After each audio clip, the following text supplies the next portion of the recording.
జై హింద్ మిత్రులారా, నా పేరు మధుసూదన్ రెడ్డి.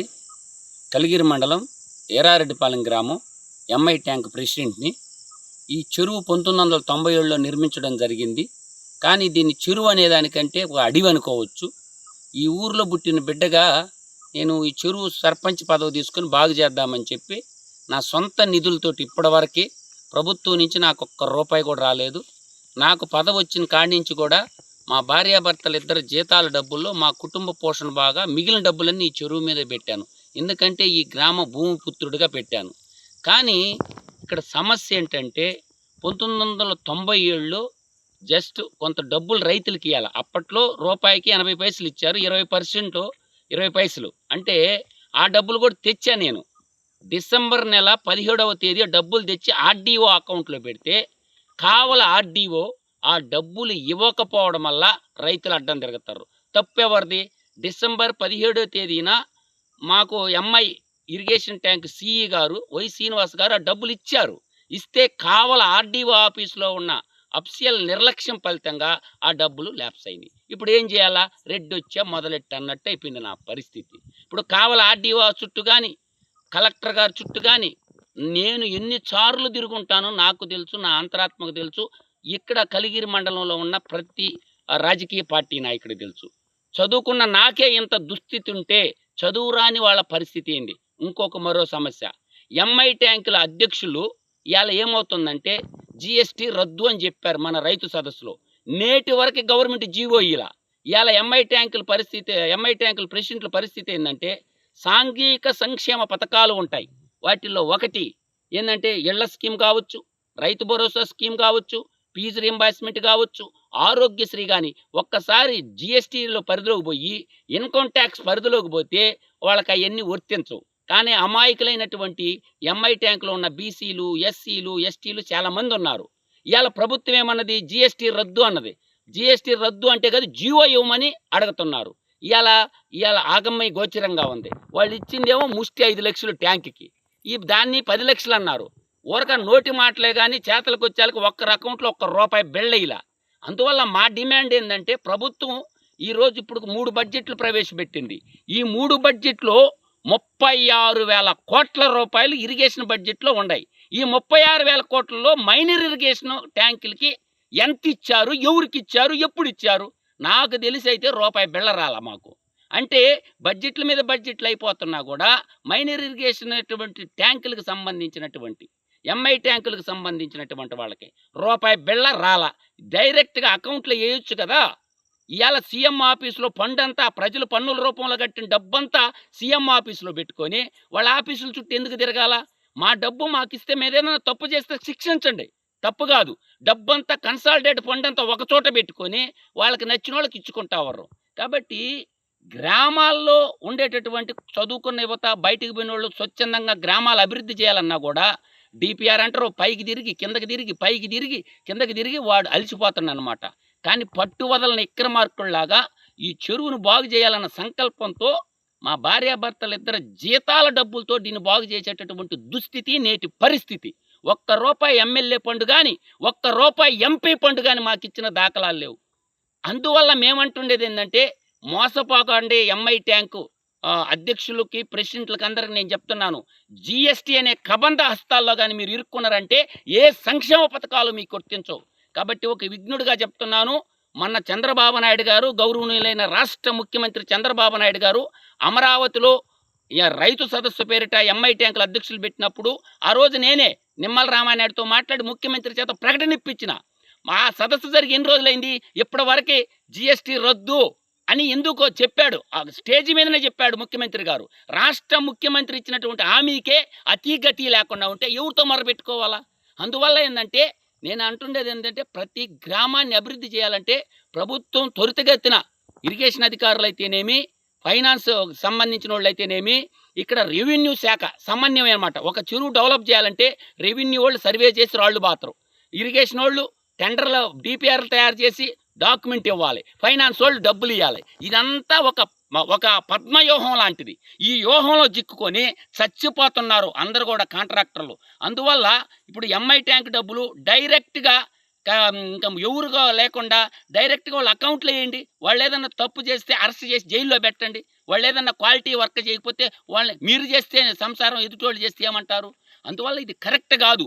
సీఎంఓ ఆఫీస్‌లో ఒక డజన్ మంది ఐఏఎస్ ఆఫీసర్లు కూర్చొని రాష్ట్ర తలరాత రాస్తున్నారంటే ఇది రాజ్యాంగం ఇచ్చినటువంటి దౌర్భాగ్యమా? లేకపోతే ఈ ఈ పాలకుల యొక్క దౌర్భాగ్యమా అనేది చాలా ఘోరంగా ఉంది పరిస్థితి. కాబట్టి ఫండుని ఏదైతే కన్సాలిడేటెడ్ ఫండ్ ఉందో డీసెంట్రలైజేషన్ చేయాల. ఇయాల అభివృద్ధి డీసెంట్రలైజ్ అయినట్టు కన్సాలిడేట్ ఫండును కూడా డీసెంట్రలైజేషన్ చేయాల. సెక్రటేరియట్‌లో మీ కాడికొచ్చి బొచ్చు పట్టుకొని మేము ఎందుకు అడగాల?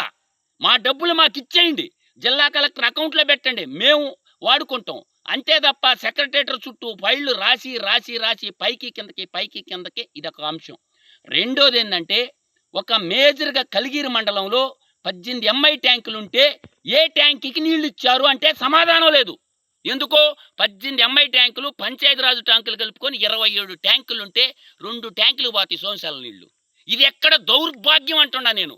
మా కళ్ళ ముందు మా మండలంలో కాలువ పోతా ఉంటే కేవలం 2 ట్యాంకులకి నీళ్లు పోతాయి. ఏ ట్యాంక్‌కి నీళ్లు పోతుండే రండి చూపియండి. ఒక్క డీపీఆర్ లేదు కలిగిరి మండలానికి సంబంధించి. కావుటూరు బ్రాంచ్ కెనాల్ కష్టపడి డీపీఆర్ రెడీ చేసి 1R, 2R, 3R, 4R పక్కన పెట్టండి. కావుటూరు బ్రాంచ్ కెనాల్ ఆల్రెడీ 7.5 కిలోమీటర్ అయిపోయింది.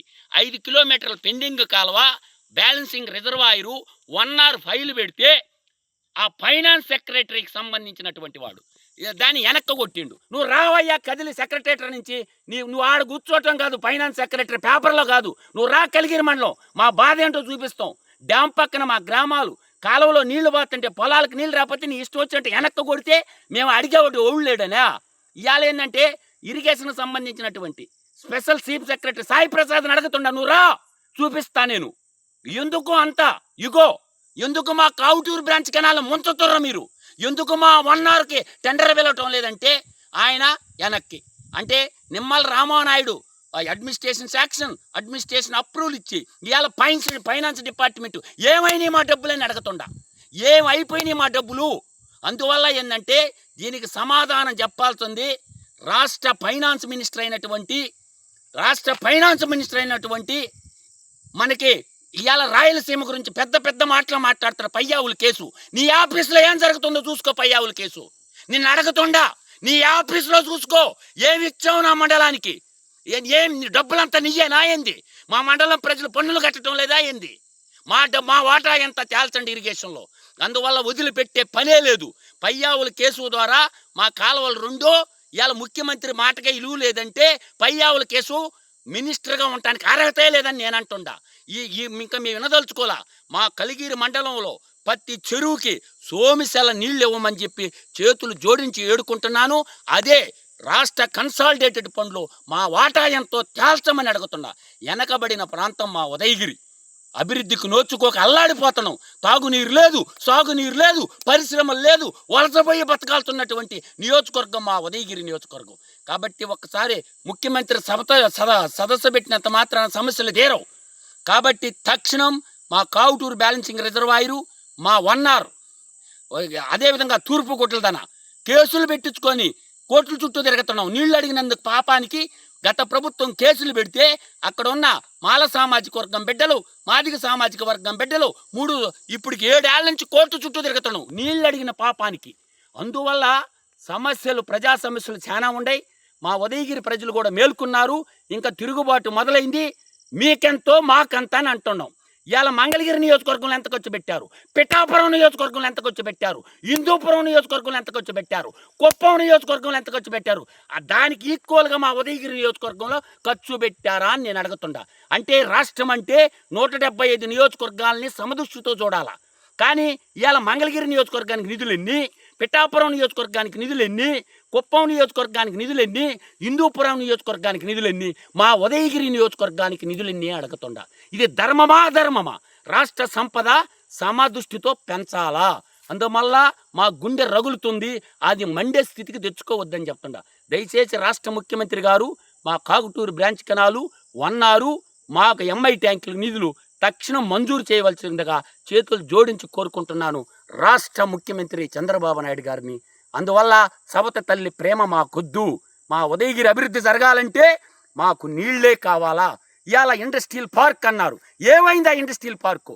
ఇవాళ కలిగిరి మండలంలో ఇండస్ట్రియల్ పార్క్ అంటే ఎక్కడుందా ఫైల్ అని అంటుండా. ఎందుకు తొక్కిపెట్టాడు శశిభూషణ్ ఆఫీసులో ఫైల్ పెండింగ్ ఎందుకుంది? ఎక్కడికి పోయింది ఇండస్ట్రియల్ పార్కు? అడిగేటోళ్ళు లేడనా? మిమ్మల్ని కడిగేటోళ్ళు లేడనా? ఏంటి మీ గుండె ధైర్యం? డబ్బులంతా మా ప్రజలందరిది.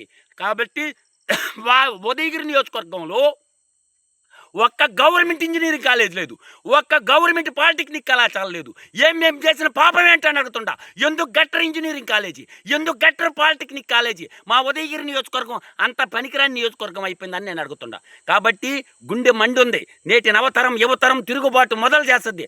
ఆ మొదలైన రోజు చాలా ప్రమాదాలకు దారితీస్తుంది. కాబట్టి మా ఉదయగిరి నియోజకవర్గాన్ని అభివృద్ధి చేయవలసిందిగా చేతులు జోడించి ప్రత్యేక దృష్టితో నెల్లూరు జిల్లాలో ఉదయగిరి ప్రాంతాన్ని ప్రత్యేక దృష్టితో చూసి స్పెషల్ గ్రాంటు, మేము వలసలు పోయే బతికేది అంటే బోరుబావులు బతుకులు మాయి.